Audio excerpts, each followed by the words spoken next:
Operation सिंदूर की कामयाबी ने पाकिस्तान में छिपे आतंकी संगठनों और उनके आकाओं को भी यह साफ बता दिया है कि वे कहीं भी अपने आप को महफूज और सुरक्षित न समझें। अब वे हमारे बहादुर भारतीय सेनाओं के निशाने पर हैं। दुनिया जानती है हमारी सेनाओं का निशाना अचूक है और जब वो निशाना लगाते हैं तो गिनती करने का काम वह दुश्मनों पर छोड़ देते हैं।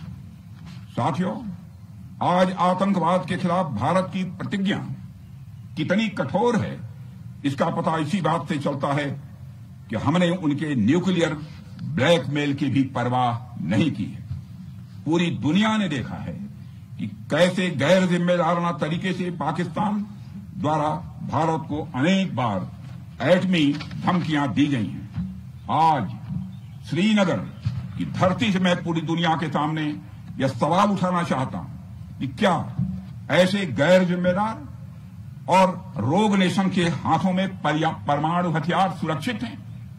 मैं दुनिया के सामने यह सवाल खड़ा करना चाहता हूं।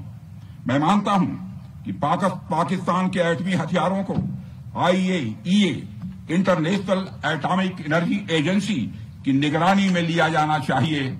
मैं ये कहना चाहूंगा और साफ तौर पर कहना चाहूंगा।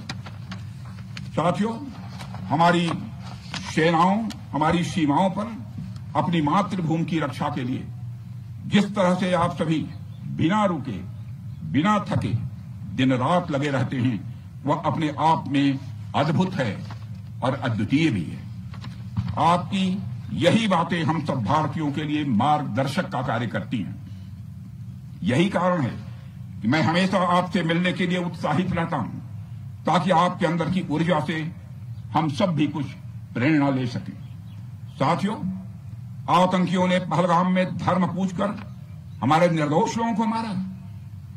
उसके बाद आपने जो जवाब दिया उसे पूरी दुनिया ने देखा है। उन्होंने यह नहीं सोचा कि आम नागरिकों ने उनका क्या बिगाड़ा है, उन्होंने ऐसा क्या किया है कि उन्हें मार दिया जाए। पर मैं यह कहना चाहूंगा, आतंकियों ने भारतीयों को धर्म पूछकर देखकर मारा, धर्म पूछकर मारा, तो हमने आतंकियों को उनका कर्म देखकर मारा है। उन्होंने धर्म देखकर बेगुनाहों की जान ली, यह पाकिस्तान का कर्म था। हमने कर्म देखकर उनका खात्मा किया, यह हमारा भारतीय धर्म है। एक रक्षा मंत्री के रूप में मुझे आप सबको बेहद नजदीक से वर्षों से जानने का और समझने का अवसर मिला है।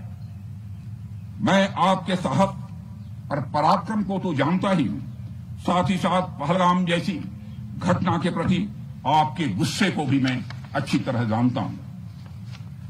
साथियों, मुझे पता है कि पहलगाम के बाद आपके अंदर गुस्सा था, पूरे देश के अंदर गुस्सा था। मुझे पता है कैसा महसूस होता है जब धमनियों में बह रहा रक्त बेकाबू होने लगे। और मुझे इस बात की खुशी भी है कि आपने अपने गुस्से को सही दिशा देते हुए बड़ी बहादुरी और सूझबूझ के साथ पहलगाम का बदला लिया है।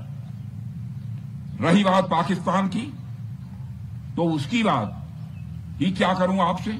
वह देश तो मांगते मांगते अपनी जहालत से एक ऐसी हालात में आ गया है कि उसके बारे में यह भी कहा जा सकता है कि पाकिस्तान जहां भी खड़ा होता है वहीं से मांगने वालों की लाइन प्रारंभ हो जाती है।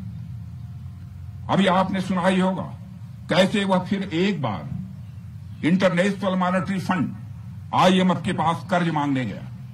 वहीं दूसरी तरफ हमारा देश है कि हम आज उन देशों की श्रेणी में आते हैं जो IMF को फंड देते हैं ताकि IMF गरीब देशों को कर्ज दे सके। ऐसी स्थिति में हमारा यह भारत है।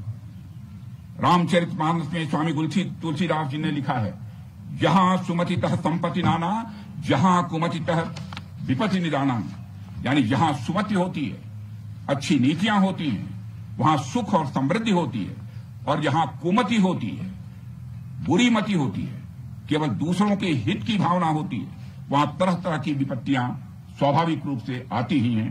पाकिस्तान जिसका जीता जागता यह उदाहरण है। साथियों, भारत के बारे में पूरी दुनिया यह बात जानती है कि हमने हमेशा शांति को प्राथमिकता दी है। हम आमतौर पर युद्ध के समर्थक कभी नहीं रहे, लेकिन स्थितियां जब इतनी विकट हो जाएं, जब देश की संप्रभुता पर आक्रमण होने लगे, तो जवाब देना यह आवश्यक हो जाता है। राष्ट्र कवि रामधारी सिंह दिनकर जी की पंक्तियां आपके सामने रखना चाहूंगा। रुग्ण होना चाहता कोई नहीं, रुग्ण होना चाहता कोई नहीं, रोग लेकिन आ गया जब पास हो तिक्त औषधि, कड़वी औषधि, तिक्त औषधि के सिवा उपचार क्या, शमित होगा वह नहीं मिष्ठान्न से। यानी कोई बीमारी अगर लग जाए तो वह मिठाई से दूर नहीं होती है, उसके लिए कड़वी दवा ही काम करती है। इसलिए आतंकवाद जैसे रोग के लिए भी ऑपरेशन सिंदूर जैसी दवा की बड़ी जरूरत हो गई थी। साथियों, पूरे देश में हमारी सेनाओं को और हमारे सैनिकों को एक सम्मान की दृष्टि से देखा जाता है।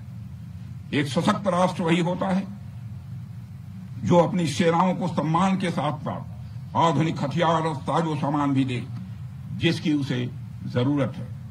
मुझे गर्व है कि आज प्रधानमंत्री जी के नेतृत्व में सरकार हमारी सेनाओं के लिए यह सब सारा काम कर रही है। हमने यह सुनिश्चित किया है कि हमारी सेनाएं हर परिस्थिति के लिए तैयार रहें। और मैं यहां पर army chief general Upendra Dwivedi ji को भी बधाई देना चाहता हूं, क्योंकि बार बार मेरी चर्चा होती रही है और बार बार मैं यह पूछता हूं कि जो भी आवश्यकताएं हैं उन आवश्यकताओं को पूरा करने के लिए हम पूरी तरह से तैयार हैं। और इसलिए इसके लिए हम वर्ल्ड क्लास बेहतरीन गुणवत्ता वाले साजो सामान अपनी सेनाओं को देने की कोशिश कर रहे हैं। आज आधुनिक राइफल्स, मिसाइल डिफेंस शील्ड और ड्रोन्स जैसी नई पीढ़ी के कई इक्विपमेंट को तेजी से भारत में ही बनाया जा रहा है। साथियों, इसके अलावा सीमावर्ती इलाकों में हमने जो काम किया है वो आप सब देख रहे होंगे। आज एलएसी और यलोसी पर भी कनेक्टिविटी है, वैसी पहले शायद कभी नहीं थी। हमने हर स्तर पर यह दिखाया है कि हमारी सरकार केवल युद्ध भूमि पर ही नहीं बल्कि व्यक्तिगत रूप से और पारिवारिक रूप के साथ अपने सेना के जवानों के साथ खड़ी है। साथियों, अंत में एक बार फिर आप सभी को आपके शौर्य और पराक्रम के लिए हृदय से हार्दिक बधाई देता हूं। मैं आपको यह आश्वासन देता हूं कि हमारे प्रधानमंत्री जी के नेतृत्व में देश की सरकार और देश की जनता हर कदम पर, हर स्थिति में आपके साथ कंधे से कंधा मिलाकर खड़ी है। मुझे पूरा विश्वास है कि आपके सहयोग से हम इस पूरे क्षेत्र में आतंकवाद का समूल नाश करेंगे, ताकि कल को कोई भारत की संप्रभुता के खिलाफ आंख उठाने की हिमाकत न कर सके। इसी आशा और विश्वास के साथ आप सबके शौर्य और पराक्रम की सराहना करते हुए और आप सभी को अपनी हार्दिक शुभकामनाएं देते हुए अपना निवेदन समाप्त करता हूं। बोलिए जय हिंद, जय हिंद। क्या बात है।